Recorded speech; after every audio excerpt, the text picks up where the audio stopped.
Well, good morning. It's 11 o'clock. It's Wednesday, 17th of June. So, how long have we been in lockdown now? Anybody remember? Everything is finally starting to ease, which is good news. Let's get rid of those banners that are running. And the really good news is that I've actually finally run my first course back out on the road. First one since middle of March, in fact. What else have we got today? Well, we got some news stories. Police have recovered actor Laurence Fox's Yamaha R1. Mark Williams, the bad boy of biking, is relaunching his running out of road column. The US are reporting that their new rider courses are filling up fast, but a lot of states are still struggling to get training back on the road. Question for you: will the turbo make a comeback in motorcycling? And finally, we're going to finish off with a better biking tip, how we can train our inner rider to avoid instinctual reactions. Those are the ones that often tip us up when we think we should know better. Okay, that's what we're looking at today. Don't forget, if you've got any comments, drop me a line. Any questions, I'll answer them later. Feedback is always good, and if you've got any suggestions for something you'd like me to cover, do ask away. In the news this week, Laurence Fox, the actor, probably best known for his role on the show with Lewis, the sort of Morse spin-off. He's been reunited with his stolen R1. He was apparently reunited with it by the police. And amazingly, they tracked it down the same day it was stolen. The actor sent a series of tweets out first thing in the morning to say that the bike had gone missing. And he pointed out that it was fitted with a tracker. Now, that would obviously have made finding it relatively straightforward. But rather more surprising was the fact that the police actually apparently returned it to him. Whether or not he had to go and fetch it, or whether they brought it back, or whether it was in a compound somewhere, I have absolutely no idea. That wasn't clear in the story at all. But I don't know. I can't help but wonder whether it was his celebrity status that got the police reacting so quickly. Had it been you or me with a bike that had been removed, even with a tracker on it, that so that everybody knew where it was, I can't help but think that we would have been told to go and pick it up ourselves.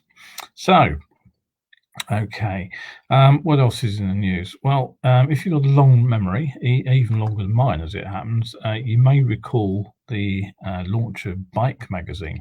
Now, that happened all the way back in 1971, so it's nearly 50 years old, that title now. Bike was the brainchild of one Mark Williams, no relation, incidentally, and he described it as the magazine that dared to be different. Now, if you think we're living in an era of cliches right now, you should go back and have a look at some of those bike magazines from the late 60s, early 70s, the competition that Bike was up against. Bike's attitude was, to best mildly put it, it was irreverent. And Mark Williams' own column, which was called Running Out of Road, was a bit of a breath of fresh air in a sort of an era when the road tests tended to be pretty sycophantic, and the actual writing was staid and to the point of coma. Virtually everyone talked about the controls that fell nicely to hand. Bike magazine changed all that. Since those days, when he was directly involved with Bike, his career has taken some ups. He launched Which Bike magazine following Bike, when he decided that there was some way for riders to compare motorcycles and see the kind of performance figures and basically what they should be paying for these bikes as well. So he launched Which Bike magazine. There are some pretty big downs as well, which I won't go into. But he's always been sort of there or thereabouts on the motorcycle scene, and he claims to be, and he probably is, Britain's longest serving motorcycle columnist. As the report on this I read, the press release said, he's spent his 49 inglorious years churning out controversial views, wild claims, and mindless nonsense. And that pretty much sums up his columns pretty well. Some of the columns were deeply insightful and actually really quite interesting to read. Others were very funny. And every now and again, he came up with something that I basically found incomprehensible.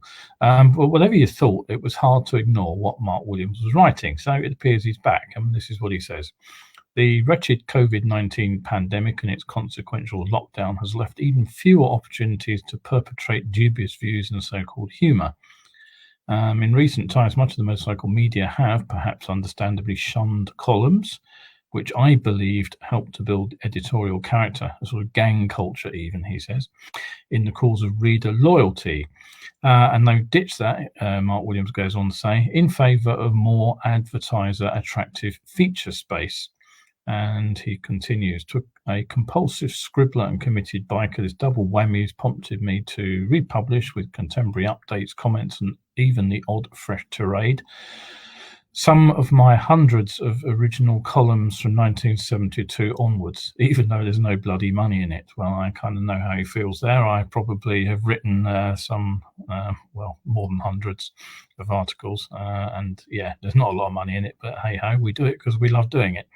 I haven't had a chance to look over yet, but the Running Out of Road blog went live on Monday. That was the 15th. And you can apparently find it hosted at www.runningoutofroad.uk. I'll double check that into URL for you, make sure there's nothing missing. But what I've got here is www.runningoutofroad.uk. So, okay, go and have a look at what Mark Williams has been talking about. Okay, what else have we got to talk about today? Don't forget, you are watching Kevin Williams here, and you're watching Elevenses live. Why is that not showing up? There it is. We're here, remember, on Wednesdays and Sundays now. So elsewhere in the show, what we're going to be talking about, I'll be talking about the turbo. I'll be talking about what's going on in the US in terms of bike training at the moment, and I'll be having a look at our instinctual reactions to emergencies and how they often trip us up. So stay tuned to the end of the show. Right, so what's going on in the States next? Well, ever since it became clear that many people would be shunning public transport on their way to work, I've been predicting an upturn in number of bikes on the roads. Now, I use the word bike in its broadest sense here to mean everything from cyclists through electric bicycles and mopeds right up to sort of full-on two-wheelers. And reports from the Guardian webpage certainly suggest that the Auto Trader site has seen an upswing in people looking at scooter and small bike adverts. And anecdotally, the approved training bodies that deliver CBT also seem to be very busy where they've reopened, dealing with CBT inquiries, and they seem to be fully booked at the moment too. I'm also, gratifyingly, I've managed to book several people in on courses, a couple of whom are actually looking at using two wheels to get to work. But what's happening in the rest of the world? Well, in the US, it appears that many of the states have actually sold out of their safety foundation classes in June and right through into July and sometimes into August too. So it seems that in the States too, motorcycling is being seen by the commuting public as a viable alternative to get to work. Unfortunately, over in the US, you probably noticed there's a sort of lack of state-to-state conformity in COVID-19 regulations, and that's carried over into the realm of motorcycle education too. Some state-run or state-sanctioned training schemes have been slow to return, and others are backlogged. Oregon's Department of Transport funded courses at the Des Moines, Iowa, their certificated instructors, they're either backlogged or non-existent. The Illinois Department of Transport approved cycle rider safety training scheme, which is in Chicago and covers the surrounding areas, has cancelled all classes right through to August the 16th, so they're not even going back. Riding academies in Seattle, Houston, Baltimore are sold out through to the end of this month. In Chicago and Des Moines, local Harley dealers apparently have stepped into the breach to fulfill training where the state-run sessions are stopped or saturated. So here's one story from a training school out in California. It's called Bay Area Motorcycle Training. They're a family-owned outfit, and they are California Motorcyclist Safety Program certified, and they serve the area around San Francisco and Oakland. And their boss, Ted Rogers, says they're experiencing big influx of people with an interest in taking out biking. And he says, I've had quite a few conversations with older people who've never ridden a motorcycle. And one of the things that they've discovered is that they've been struggling with some of the technological challenges. Now, like me, they've shifted some of their teaching, the classroom portion, on the basic rider course to Zoom. But what they found is that older people are having accessibility problems with Zoom. And of course, there are always those without any access to computers or even mobile phones. So that's one issue, technology, but there's a second problem too, and that's that their riding portion of the class is done off-road in a car park, because that's where it's usually done in the US. There's very little on-road training, unlike the UK. And they use the car park belonging to a local college, and that college has closed off their access. So they're struggling to get those courses taught. Even so, they're coping in one way or another, but they are booked up well into August apparently, and Rogers expects those schools to continue. Now, something else that I was looking at while I was reading about this was how, for example, New York State Motorcycle Safety School has implemented social distancing. And what they've done is that they have limited classes to a maximum of 6 students, and they go through a routine of daily disinfecting the class motorcycles. Everybody obviously will then stick to their own bike. They'll run a health screening questionnaire before they even let people into the school, and each student has to bring their own protective gear. Now, if you think about a CBT or a direct access school, you'll see that many of the challenges that basic trainers in the UK are actually facing are exactly the same. If you run multiple trainees on a course, then you do have these issues. So not surprisingly, UK schools have in many ways come up with the same sort of solutions. Here, personally, you'll know that I was working all this through in May and announced my restart last month. But as I work one-to-one, usually, and the trainees have their own machines, it's a lot easier for me than it is for schools which rent out a bike to the trainee on the day. So I took the decision that I could reasonably safely reopen on the 1st of June. Now, it took a little bit longer than I hoped to get those courses up and running. Obviously, I had to get the word out to people that I was open again, and then they had to book, and then we had to sort out mutually agreeable dates and all the rest of it. But I ran the first course on Monday. We had a cancellation from the previous week due to some issues with my insurance, which I'll tell you about in another story. But with a few glitches, basically the training didn't go too badly. Just like Bay Area Motorcycle Training I've just talked about, I've shifted the theory and the pre-ride discussions from these courses online. And by doing that, that takes out a good 90 minutes of the day. That means I can actually eliminate the mid-ride break that we've always needed, because quite frankly, on a 5-hour day, you need to stop. You can't be riding a motorcycle for 5 hours non-stop. So we needed to sit down, have a cup of tea, something to eat, and basically recharge the batteries. Now, by removing 90 plus minutes of theory out of the day, I can cut the mid-ride break out. Now, with no mid-ride breakout necessary too, what it means I've been able to do is tightly compact the rest of the training. With the theory already covered in the morning, I don't need to keep stopping while we're out on the road to introduce new topics. I've done that. All I need to do is give people a quick reminder, a review of what we've already covered on Zoom. So what I've been able to do is actually compress the road riding that we would normally do on a 5-hour course into an intensive 2-hour on-road session. Now, I was, yeah, I wouldn't say I was dubious that it would work, but I was certainly, sort of, I had my concerns. But in fact, for a first run through on Monday, everything worked rather well. I got everything I wanted to covered. The trainee actually had plenty of time to carry out the exercises and on the road to reach the roads I actually wanted to get to, and we got everything pretty much done. So yeah, okay, still things to tweak, still things to improve. The briefing online could have been a little bit more focused, I suspect, but hey ho. So for at least the time being, I think that getting the theory training side of things online is definitely the way forward. It's not perfect, but I know there are a lot of skeptics out there about how it would work, but it worked better than I suspect you would realize.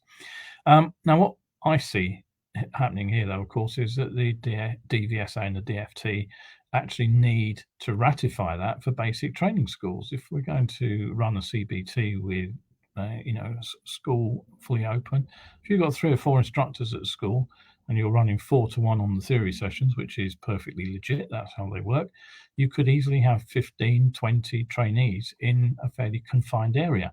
If you can get them doing the theory off the site and online, then obviously the social distancing side becomes a lot easier.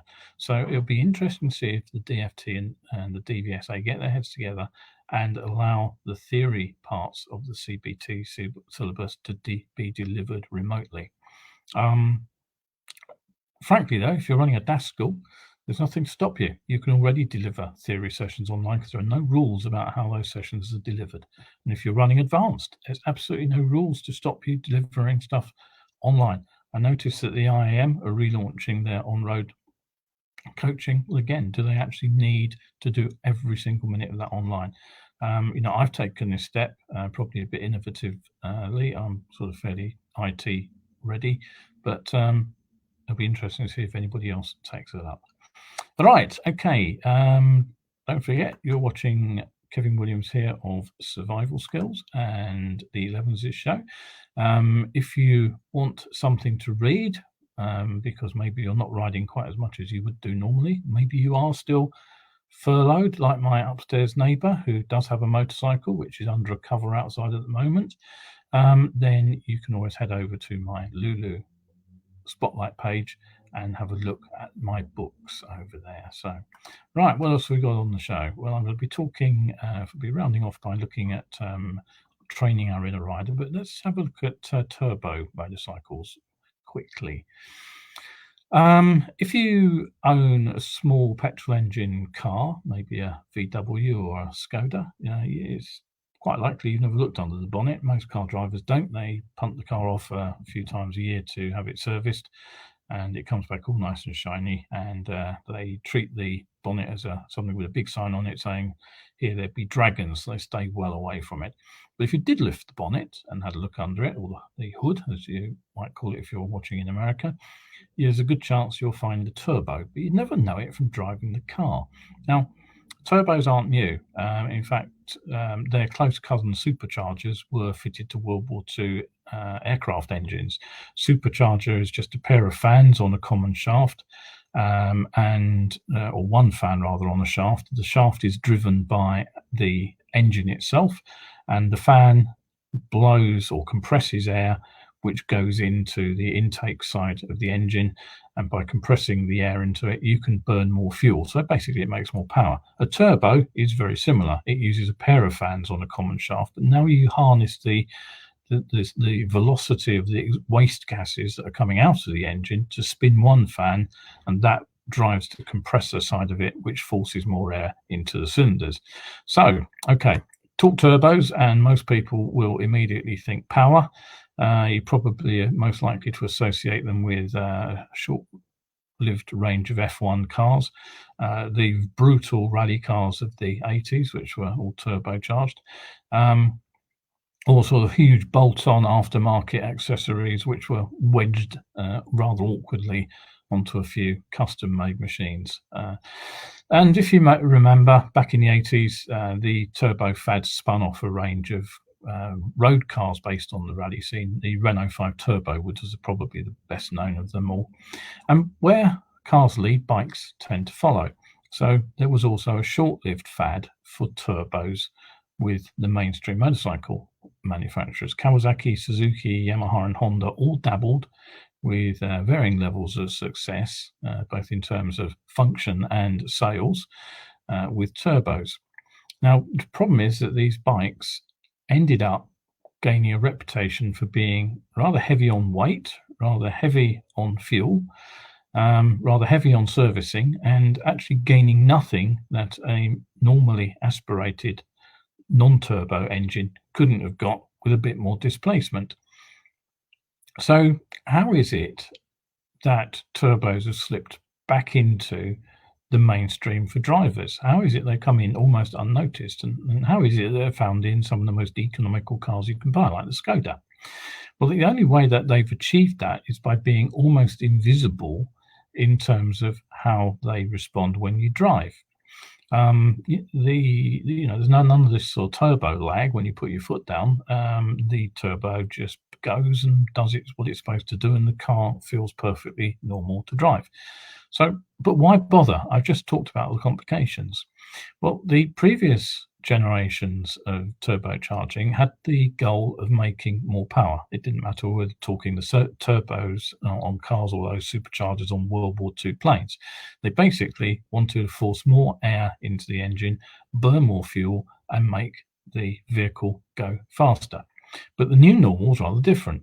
We're looking for a reduction in vehicle emissions by using rather less fuel, but at the same time maintaining a vehicle that goes much the same speed as an ordinary petrol engine. So what turbos do on modern cars is allow small economical engines to develop more torque. So it's not so much top-end power, it's actually the thrust in the back that you feel when you put your pedal to the metal. And all this happens at lower engine speeds. And because it's happening at lower engine speeds, it means we don't have to rev the nuts off the engine, and we don't have to change gear so often. And all we get lots of pluses, and we at the same time keep the fuel consumption reasonable and get the emissions under control.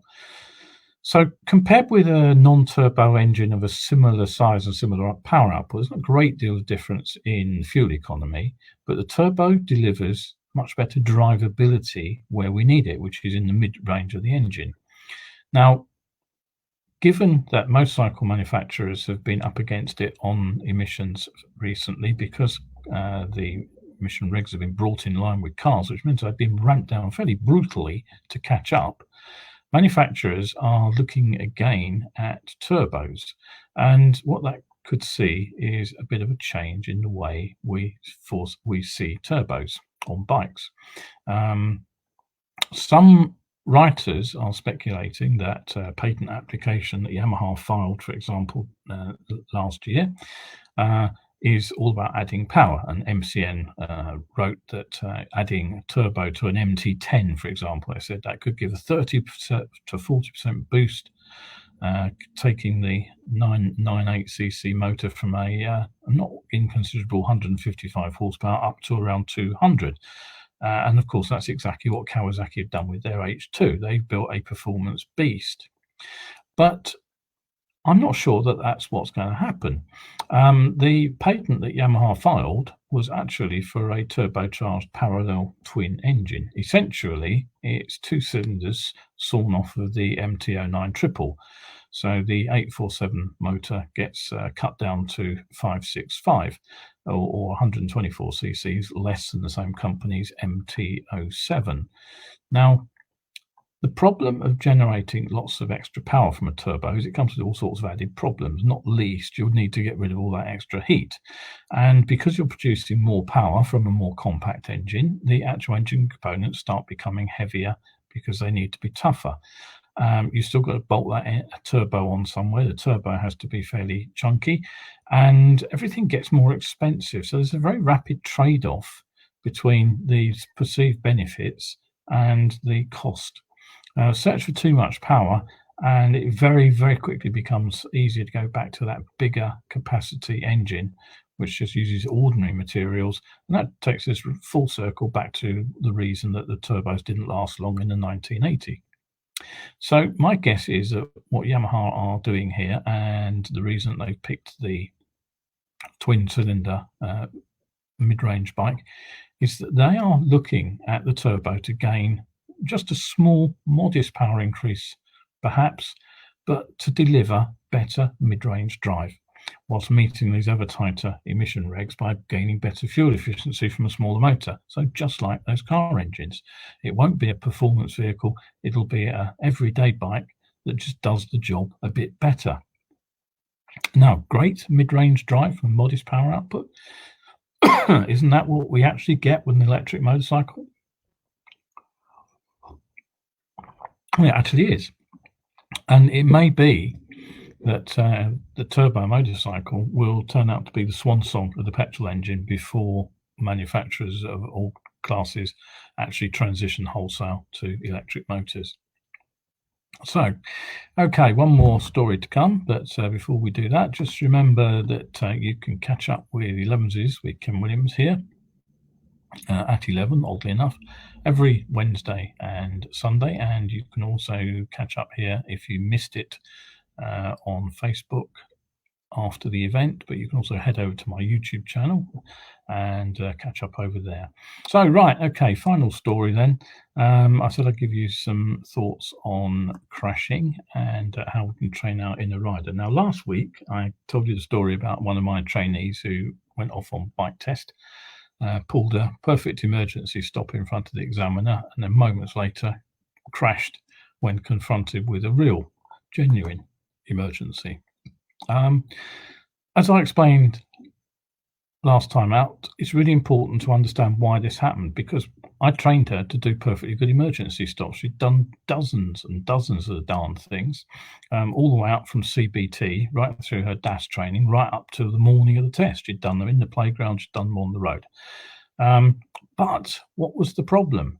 Well, the answer was, of course, that I trained her to react to me standing at the side of the road, raising a hand, just like the examiner used to do when the tests were done on the road. So what that trained her to do was react to somebody standing at the side of the road, raising a hand. What it didn't train her to do was react to a car pulling out in front of him. Now, we've been teaching emergency stops on bike training for decades, yet these kind of crashes are all too common. It's why modern motorcycles now have ABS. It's because these spills are so common. They put a technological barrier in between the rider and the front brake to take control when the rider panic grabs. So, like tens of thousands of riders who take basic training every year, she hadn't really been trained for an emergency. She'd just been trained in hard stopping, but she was reacting to the wrong stimulus. And that's the real problem of getting people to understand what they're doing in an emergency. You can have all the skill in the world, and if you look at, I was reading a really well-written resume of an advanced instructor the other day, and he's talking about building skills. It's not, once we've got to a certain level with skills, it's not our skills which we need to build, it's our understanding of how and where and when we need to use them. If we react to people putting their hands up or lights coming on at the side of the road or whatever, however we're training for emergency stops, we don't learn the real emergency. So how do we learn emergency braking? I thought about this long and hard, and one wonderful idea that I had was maybe I could hide behind a building and push a rubber car out in front of the trainee as he or she did their emergency stop practice to see how they reacted. But, not very realistic, is it? Simulation then. How could we do it with simulation? Well, we could put the trainee on a bike simulator, high fidelity bike simulator, where they have everything in terms of controls and feel that replicates being on the bike, maybe a big wraparound screen so that they get the sensation of movement, and then we throw a car into the road in front of them on the simulator. It's how airline pilots are trained. Nobody expects an airline pilot to fly a plane without actually having been in a simulator, but somehow we're expected to drive a car or ride a bike with no prior experience of the emergencies that can develop in front of us. So how do we get around that problem? Well, the answer is that we can use something called visualization. Now, it sounds a bit weird, but our brain basically can act as a simulator if we ask it to. It's called imagination. When we're using our imagination, we are projecting ourselves forward. We're asking a what if question, and then we're foreseeing, we're using our brain's imagination, our powers of imagination, to foresee various possibilities. And the really interesting thing is that when we actually use our brain in this way, we kind of fool ourselves into thinking, hang on a minute, I've been here before. And it's that which is the key to breaking this cycle of panic reactions in a genuine emergency, making the link between, on the one hand, the practiced skill that we've learned in isolation and linking it to the genuine emergency on the other hand. If we use our imagination to visualize a car pulling out in front of us at a junction, and then in our imagination we go through all the steps that we know that we take when we're making an emergency stop, getting the bike upright, rolling off the throttle, applying the front brake gently, touching the rear brake gently, pulling the clutch in right at the end of the stop just as we put our foot down. If we run through all those physical actions in our own head at the same time as we visualize the emergency, guess what? The brain thinks, hang on, I've been here before when it happens for real, and it goes into those learned responses automatically. And we end up with the same rapid response that we would have got when we taught the rider to pull up from an emergency stop from a hand signal. So that is how we get around this problem of of experiencing emergencies which we cannot really experience in real life. And we can do that in lots of other ways. We can, particularly easy one is thinking about a corner tightening up. One of the biggest problems when people run into a corner and find it's tightening up on them is that they make the wrong response. Instead of counter steering to increase the lean angle and get the bike around the corner, they inevitably go for that front brake. And when what we needed was actually a counter steering pressure to tip the bike into the corner to get it around the bend. If we visualize ourselves running into a corner that's tightening up, and we visualize ourselves giving the bars that counter steering pressure and getting the bike leaning, we're far more likely to be able to do it out on the road in real life. Okay, where does this come from? Am I just making this up? Well, I'm not. We've known about this for decades and decades and decades. It's called sports psychology. Golfers and tennis players in particular play virtually all their life on their own. Maybe a couple of people with watching.